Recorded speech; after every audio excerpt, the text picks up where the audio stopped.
What needs to be fixed for the upcoming re-release of Spyro Reignited Trilogy? Let's find out! Whoa!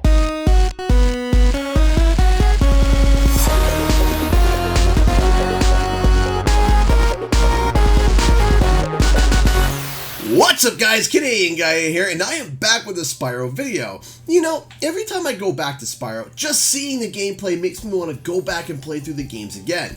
But I am holding out to live stream the PC version when it releases to you all beautiful people. Speaking of the PC version, let's talk about the very likely day one patch that will come with the new ports of the Spyro Reignited Trilogy. When Crash got re-released to all the other consoles, Xbox, Switch, and PC, it came with a patch on release date for those who had the original PlayStation 4 version. It fixed some issues with the game, most notably the load times. Now, looking at the Crash and Spyro pattern, it would only make sense that the same thing would happen for Spyro, right? However, there is a bit of an issue. See, most of the changes that were done for the Insane Trilogy were really small. Spyro, on the other hand, is a much bigger game in terms of scope and assets. And when the game is bigger in scope, the more chances of there being holes and issues with the game. And that is exactly what happened with the Spyro Reignited Trilogy. I asked on Twitter what all your thoughts were and then included my own. So let's go over some of the issues we hope to see fixed in the Spyro Reignited Trilogy. Collisions.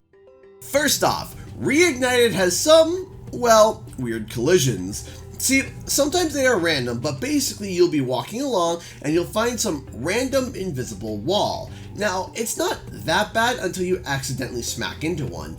Now, it is hard to find an example of this since it's kind of random, but here is a perfect place to kind of show the issue of what I mean. See, Spyro is just standing on this wall.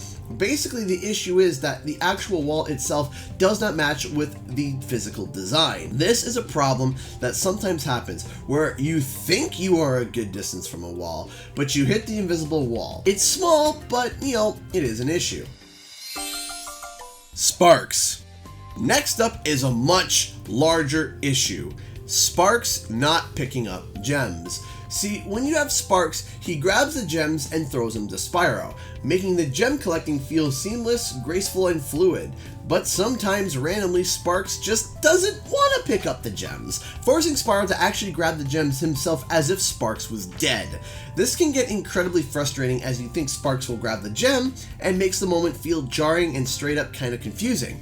It happens randomly as well, so if this could get fixed up, that would be great. Skateboarding. The next issue, and the one that people were most vocal about, was the skateboarding. The skateboarding physics need a lot more tweaking to try and better fit the original. At the moment, there are weird collisions, weird jumps, and this odd launching effect that makes you feel like Spyro was launched out of a cannon. On top of all that, the physics are so floaty it makes the skateboard challenges more like walks in the park. Let me show you an example. Here is the skate park from Sunny Villa. We're gonna do some jumps on the half pipe. Here is from the original game.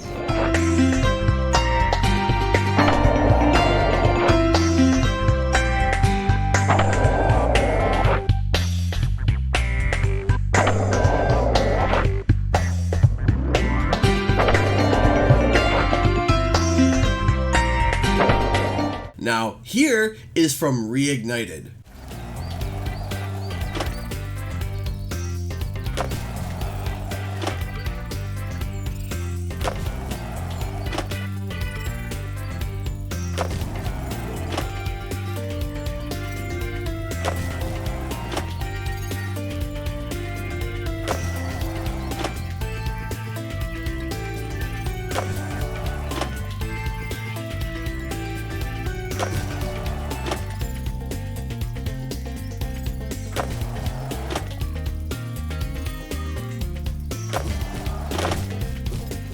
See the huge difference? Reignited allows for more rotations than the original did, earning you more points and allowing you to breeze through these challenges. The highest I could get in the original was simply a triple on the half pipe.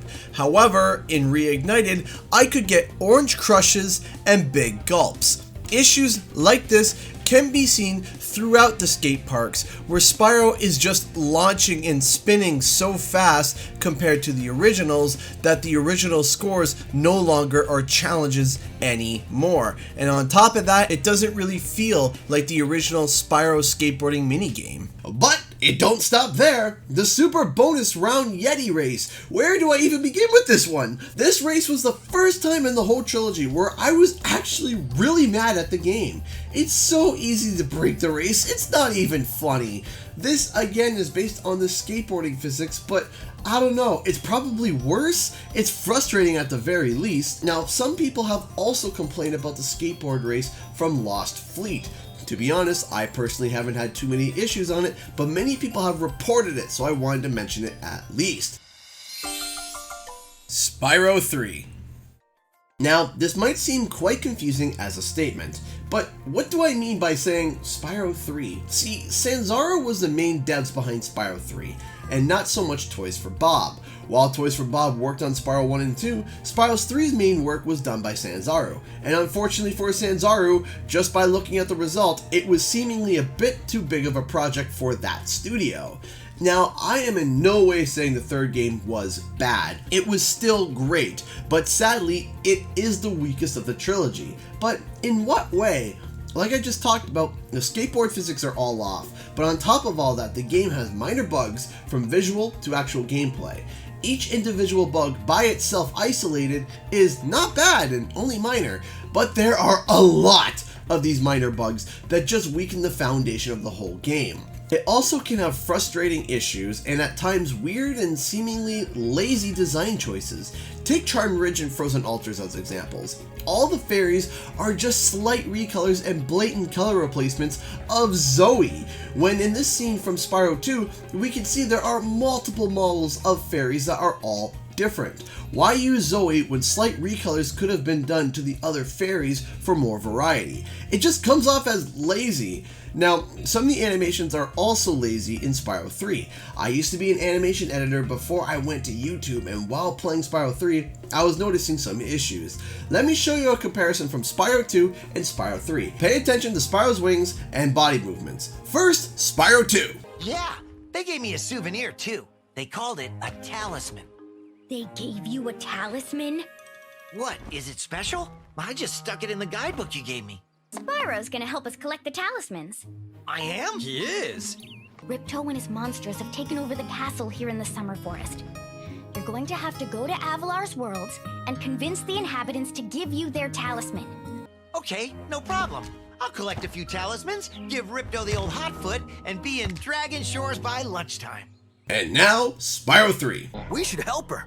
You're kidding, right? She nearly toasted you. Yeah, but she was aiming at you. It's a good thing for you Hunter was around. I can look after myself.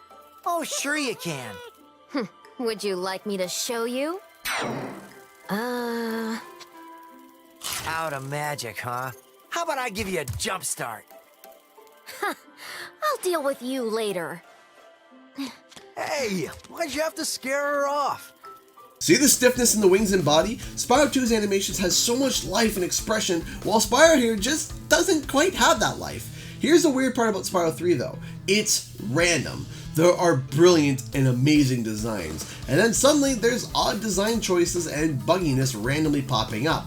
But then it goes back to brilliance. On top of that, many people reported chugging frame rates in specific levels. One level in particular was Charmed Ridge. Other levels, though, like Fireworks Factory, have also been reporting issues, but most of the frame chugging is all in Spyro 3. Overall, I know it's a long shot. I know it will probably not go to the depth that I wish it would in terms of fixing Spyro 3, but I hope that Toys for Bob takes another look at Spyro 3 overall and goes through it one more time with their magic touch. They did such a fantastic job with the first two games. I just think the third game needs that nostalgic Toys for Bob polish. So if these things were to get fixed in the alleged upcoming Day 1 patch, I would be very happy and very grateful. But are there other issues that you wanted fixed that I didn't mention? Comment below and let me know, and please be respectable about it. We want to approach this as respectful as possible. By the way, a huge shout out to my Patreons and sponsors on the channel. I appreciate your support and letting me be able to do this full time as I got a family to feed.